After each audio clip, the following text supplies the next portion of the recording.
Welcome to the second part of our discussion of Texas with the Great Depression of the 1930s and then World War II. In this part of the lecture, I'll look briefly at the Texas element of World War II.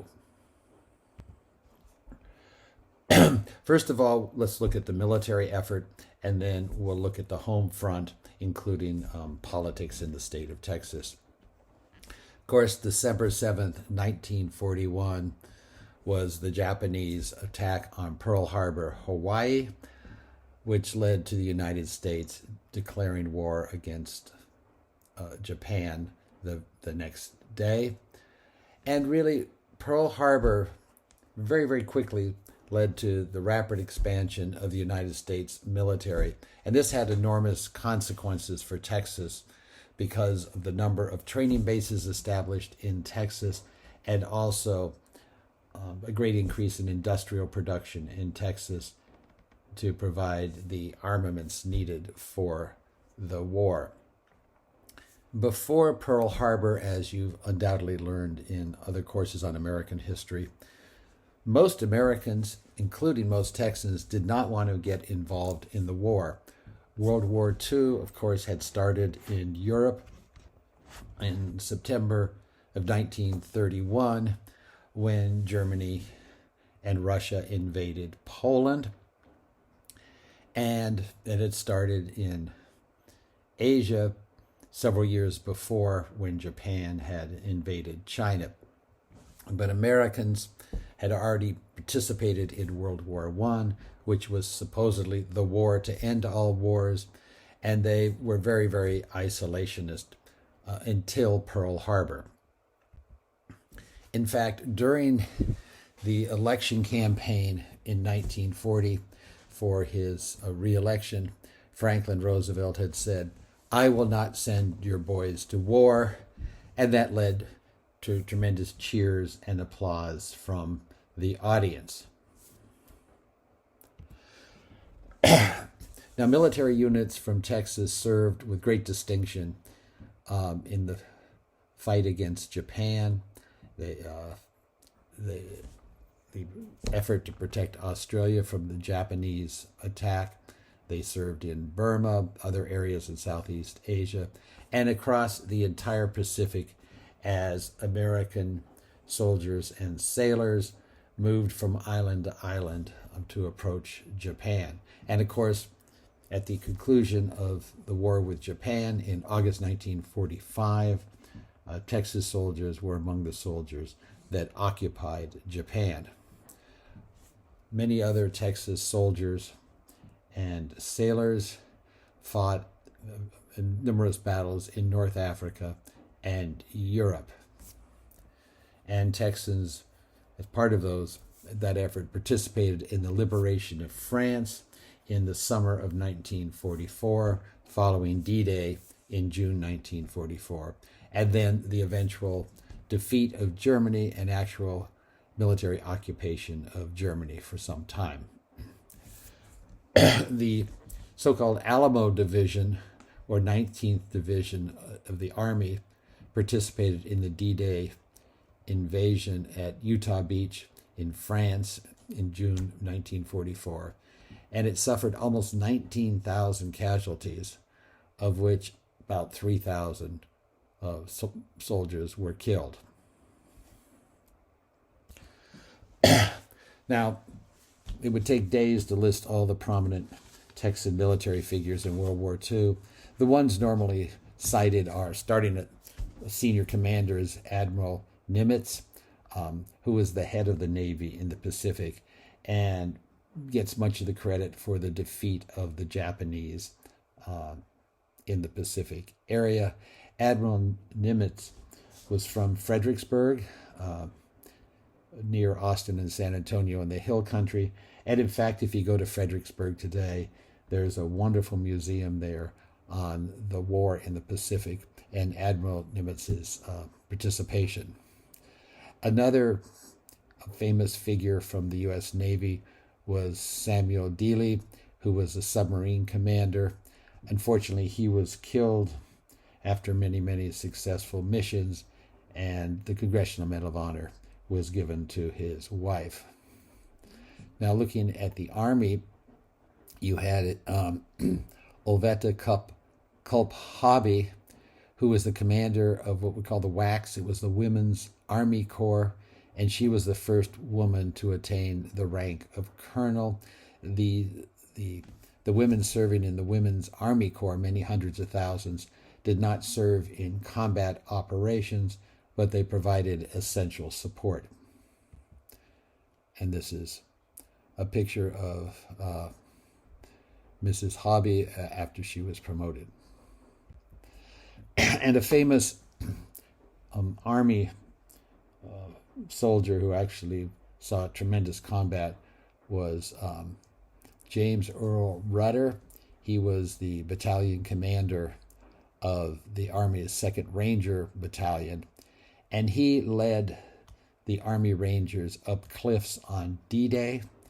And if you've seen any movies of D-Day, such as the famous movie The Longest Day, which was produced, it was made way back in the 1960s, I think, with John Wayne, you'll see a recreation of what he did.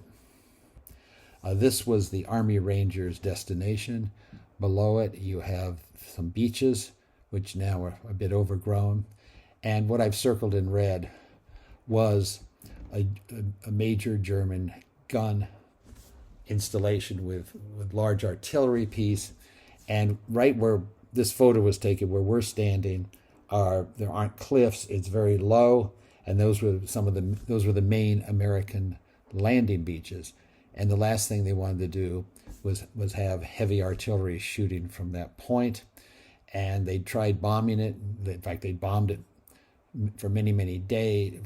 Not many days, for several hours. They had Navy ships offshore. Remember, there were over 5,000, that's right, 5,000 Navy ships involved in D-Day. And this was one of their primary targets, but there was so much concrete they couldn't destroy it. And they knew that beforehand, so Colonel Rutter and his troops' job was to land on that beach and go up that cliff with Germans at the top. This is another view of the cliff. You can see it's almost 90 degrees. And what they had to do was they had ladders they'd shoot up with a hook on the end, and it would grab on the barbed wire that the Germans had there. And then they had to climb up a rope ladder while the Germans were leaning over the side, shooting machine guns at them, dropping grenades, and of course, cutting the ropes that held their ladders up. They were all volunteers who went up, suffered a very high casualty rate. This is a view before D-Day of these soldiers practicing, and this is a relatively low cliff they're practicing on, and you can see the rope ladders. Those people at the top are not Germans, they're Americans, because this is a training exercise. But I mean, I can't imagine you land there and you have people right above you shooting down, dropping hand grenades, and you're climbing up. But eventually some got to the top, and lo and behold, they got there, and the huge guns had been moved. The aerial reconnaissance showed what looked like large artillery pieces, but what they'd done is taken the guns and moved them several miles inland, so it would be very, very difficult for the Americans to see where the shells were coming from. And then they replaced the guns with telephone poles as a diversionary tactic.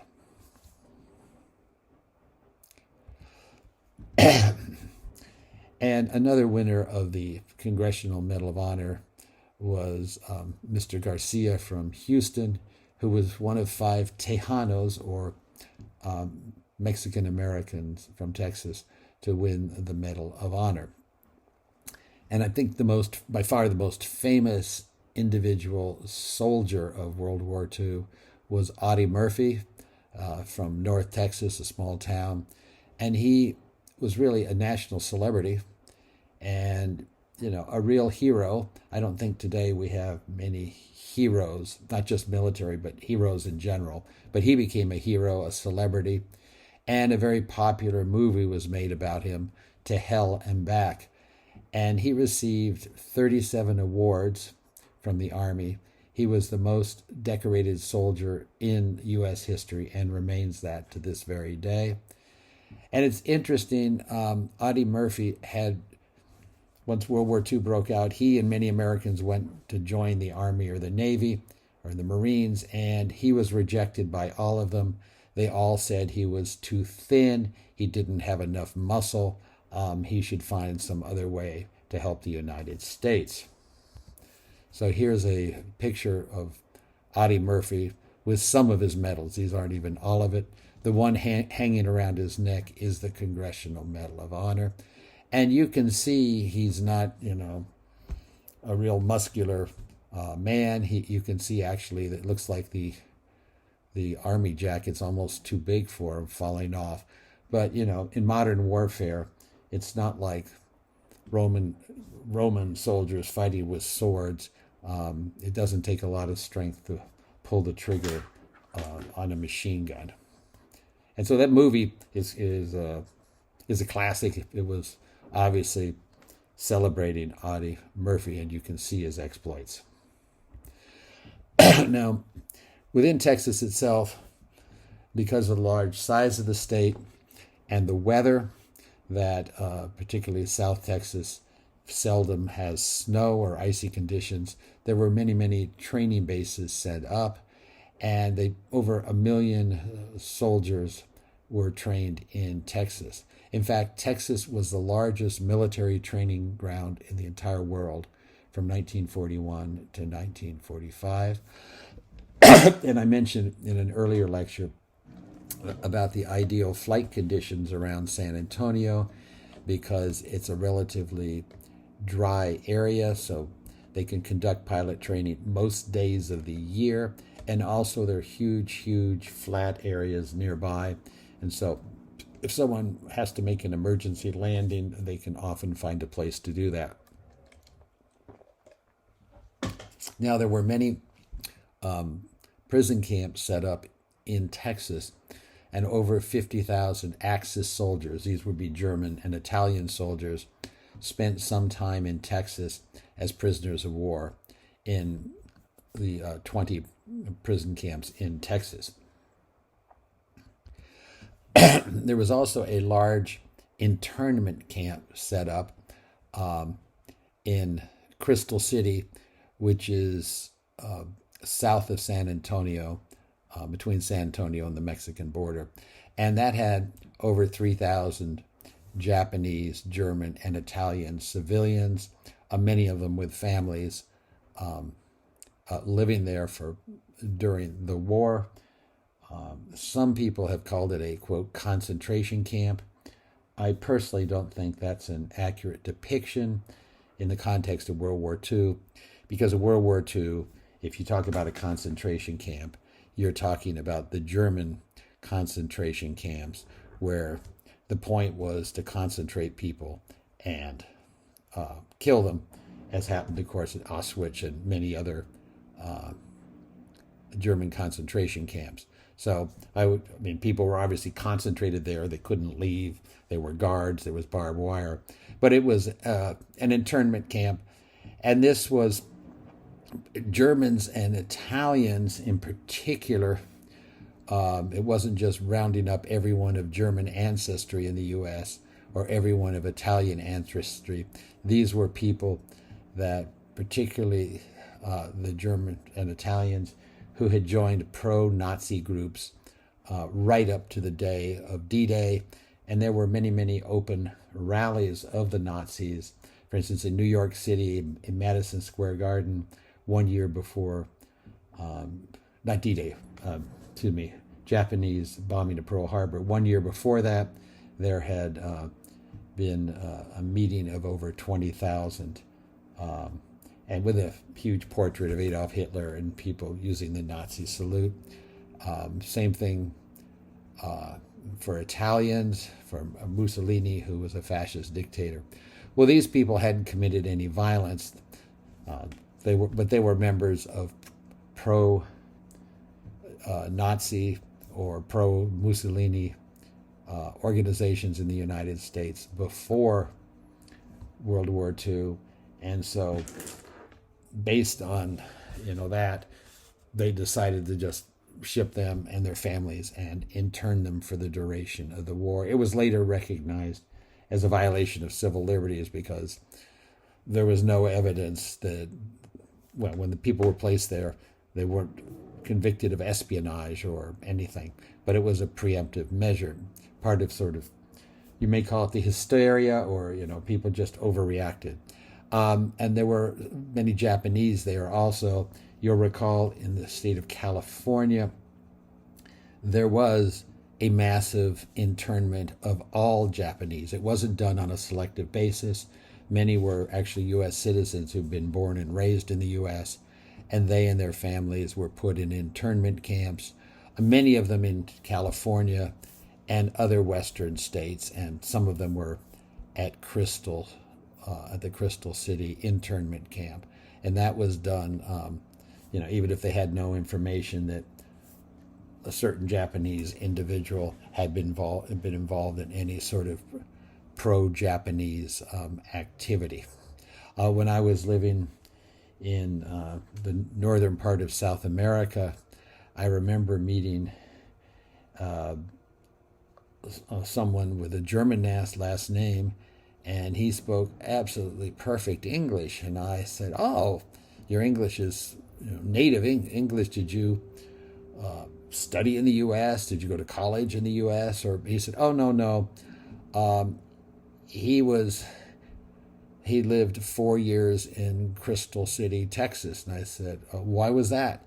And at that point, I didn't even know about this internment camp. And he explained, well, part of the policy of the United States government is that all Germans and Italians or Japanese living within 700 or 800 miles of the Panama Canal had to be interned in some sort of camp, whether in South or Central America or in the United States.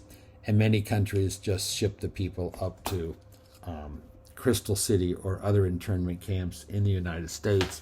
And the fear there in the part of the United States was sabotage, bombing of the locks of the Panama Canal, which would close it down for many, many months. And the Panama Canal was vitally important to the U.S. war effort to move troops and materiel between the Atlantic and Pacific Ocean. And this gentleman I talked to said, well, he was like 4 or 5 years old. He said he had pleasant memories. Of course, he was a kid. And he said, well, we had school there, and we had, they said they even had classes in English and German, and he learned English. And he said, yeah, he remembers seeing wire in the fences and all. But, of course, he wasn't an adult, and his parents had been forced to move there, give up their business and everything else. Okay, let's look at the so-called home front situation in the United States and not focus so much on the military. There was rationing of gasoline, meat, and other products through most of the war. What would happen is each person would be given a ration book with coupons, and you would go and you could only buy so many gallons of gasoline a week because the gasoline was needed for the war effort. The same thing for meat and some other foodstuffs. Along the Gulf Coast area, they had blackouts, which meant that they had to turn, well, they didn't have to turn all the lights off, but if you had a light on, in your house, you had to put black curtains up and, tape around the edge. The fear was enemy aircraft could come over and see those lights. They also, along the coast, had many, many air raid drills. There were German submarines active in the Gulf of Mexico, but there were never any attacks on the Texas coast.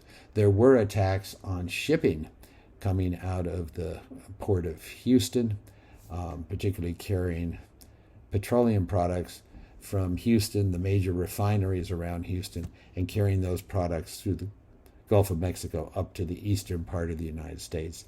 And there were many, many attacks on those by submarines on those ships. Many people were encouraged to plant what were called victory gardens, to grow vegetables in their backyards or in public parks. And the idea was, by growing their own vegetables, that would free up the vegetables that were grown commercially to be used for the war effort for the soldiers. And there were also what we now call recycling. Then they just called it collection of scrap metal. So they needed, for instance, aluminum and steel to melt down to make airplanes, tanks, whatever. And they were particularly interested in aluminum for airplane.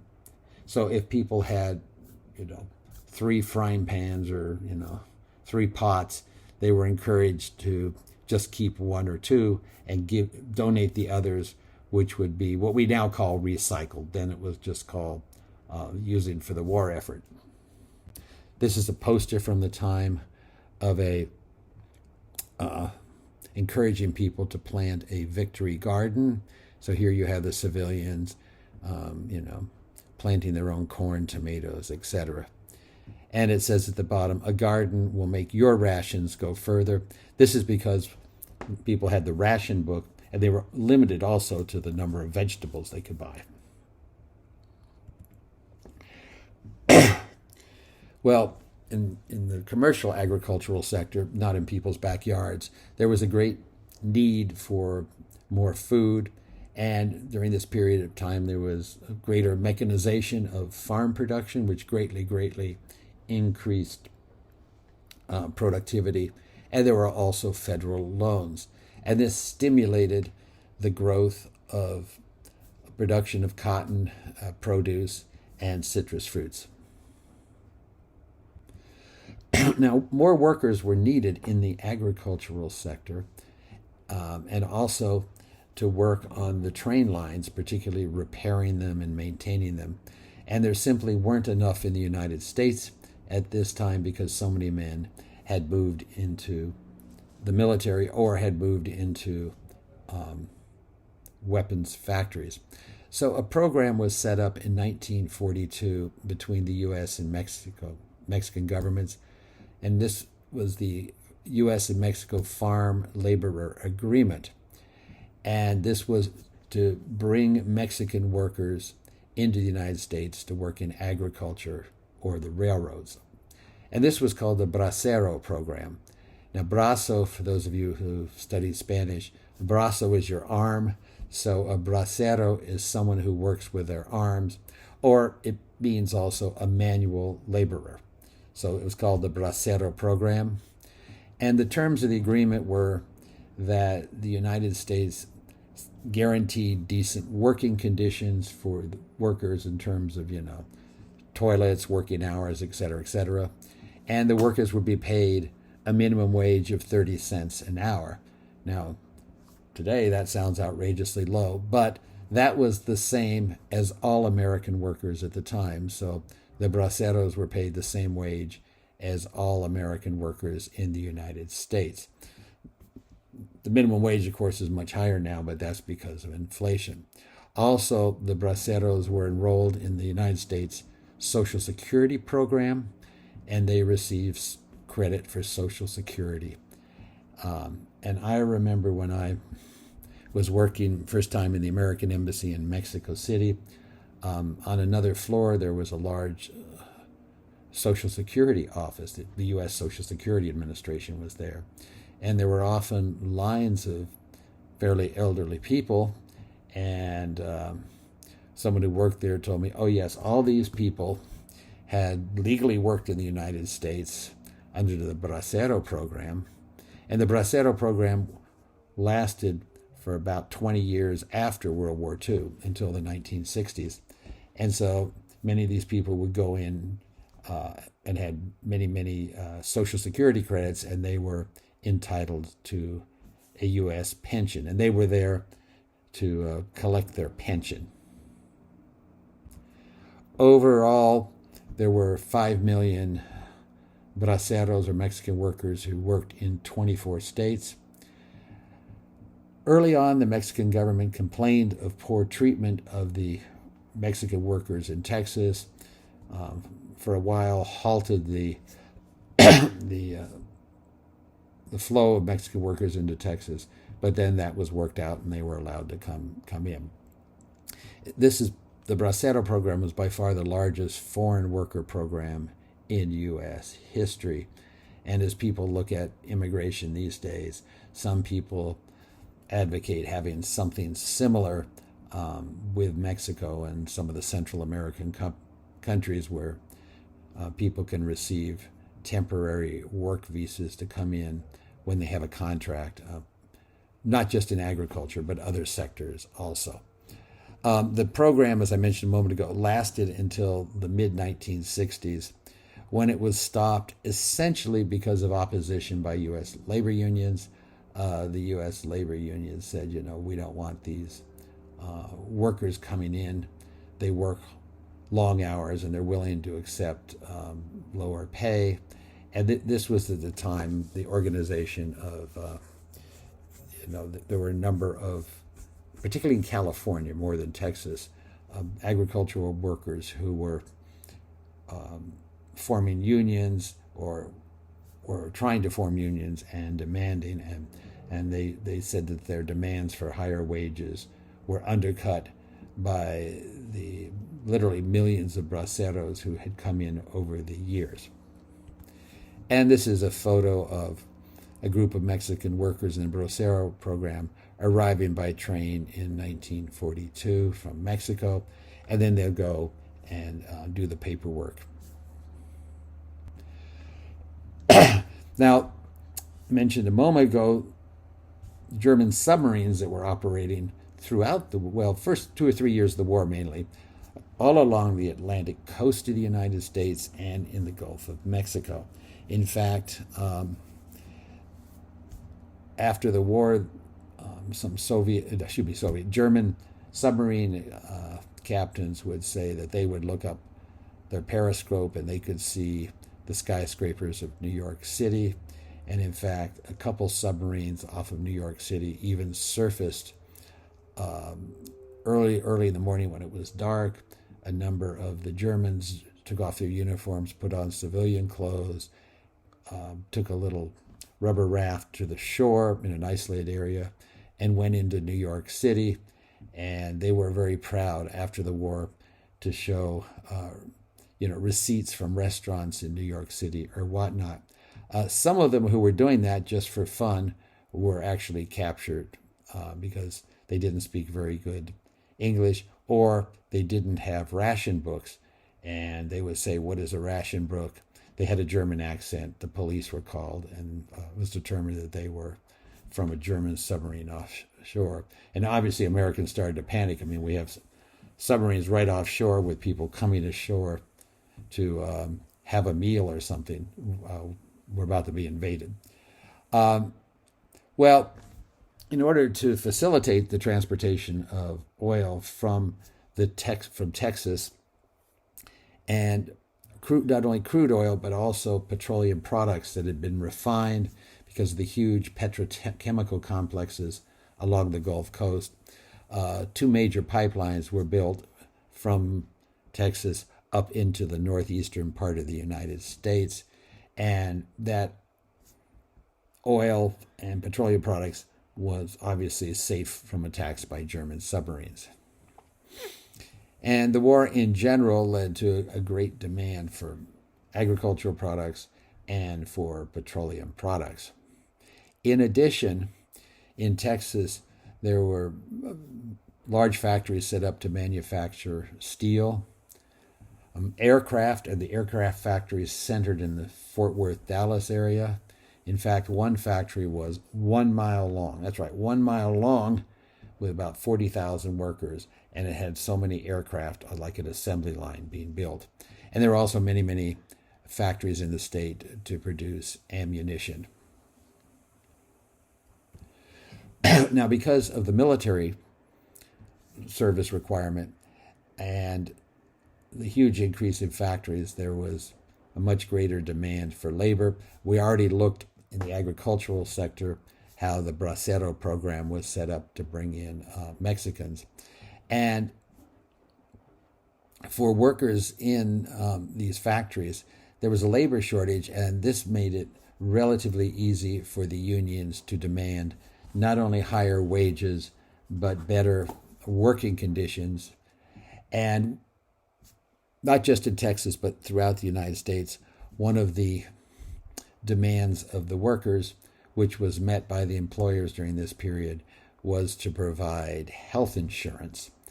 And so the factories and the war industries, the companies would pay for very, very generous health insurance. And this is why we have the system in the U.S. that we have today, where most health insurance for most people is provided by a program sponsored by the employer. And of course, that led to the demand for health coverage for those of working age who aren't in companies that do that or are self-employed. And under the administration of President Obama, a so-called Obamacare, which is the Affordable Care Act, was passed by Congress. And because of the huge demand for labor, for the first time, many, many women entered factories to do industrial work that had traditionally been done by men, many blacks, and also Mexican Americans. This is a famous poster you've probably seen. This was put out by a U.S. government agency to encourage women to go into a factory. And this is Rosie the Riveter. A rivet, you may not be familiar with it, it's a type of steel or steel bolt that is used to hold together two large pieces of metal. And what's done is that large bolt is is heated up to it's red hot.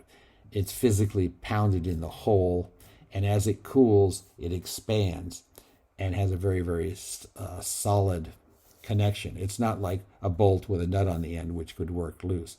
And this is, of course, how the Eiffel Tower was built, the structure of all the large buildings. This is how they put together the structure of ships, etc., etc. So this is Rosie the Riveter saying, "We can do it." You'll notice she has a blue shirt on, symbolizing she's a blue-collar worker, an industrial worker doing manual labor. She has a scarf or something around her head, but they made her look very feminine. She has lipstick on and her, makeup and everything else, and she's showing her muscle there from driving the rivets in, because you take this red-hot piece of metal and you take a big hammer and you have to pound it in. So that's very tough work. Another impact on the home front was the great growth of cities and towns during this period of time. And it was really, really hastened by the industrial development related to the war effort. In fact, by 1950, 60% of Texans lived in towns and cities of at least 2,500 people. This is a huge, huge change, with the majority of the people no longer living on farms.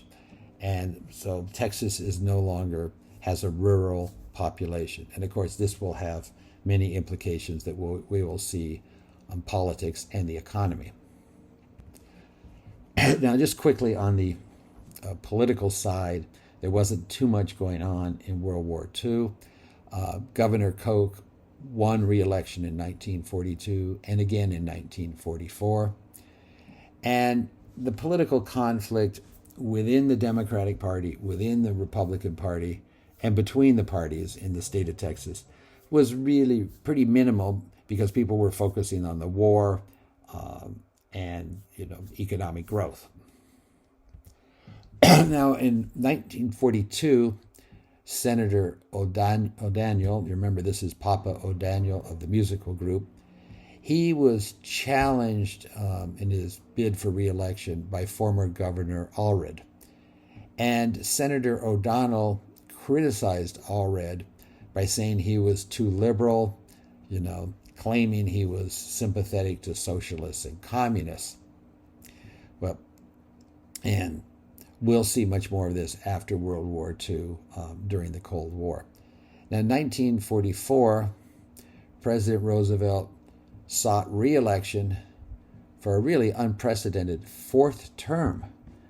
Remember, he'd been elected for the first time way back in 1932, and Roosevelt argued, well, this is necessary because we're in the middle of a war, and, we don't want to change the commander-in-chief during the war. Well, Senator O'Daniel and other conservative Democrats in the state, broke with the Texas State Democratic Party, which had supported the re-election of Franklin Roosevelt. And they formed their own political party called the Texas Regulars. So this was a very conservative Democratic Party, which was just sick and tired of Roosevelt and what they viewed as his liberal New Deal programs. But, Roosevelt won Texas. He got more than 70% of the vote. Particularly not surprising because of the war conditions, and he was viewed as very, very effective president during the war in terms of outreach to the public with his regular radio broadcast to the American people. But the division here between the New Deal Democrats, the more liberal Democrats, the ones who at this point were continuing to support Roosevelt, the division between them and the Texas Regulars, the conservative Democrats. This split within the Democratic Party will now get greater and greater, and we'll look at that as we move along in the late 1940s. Okay, thank you very much.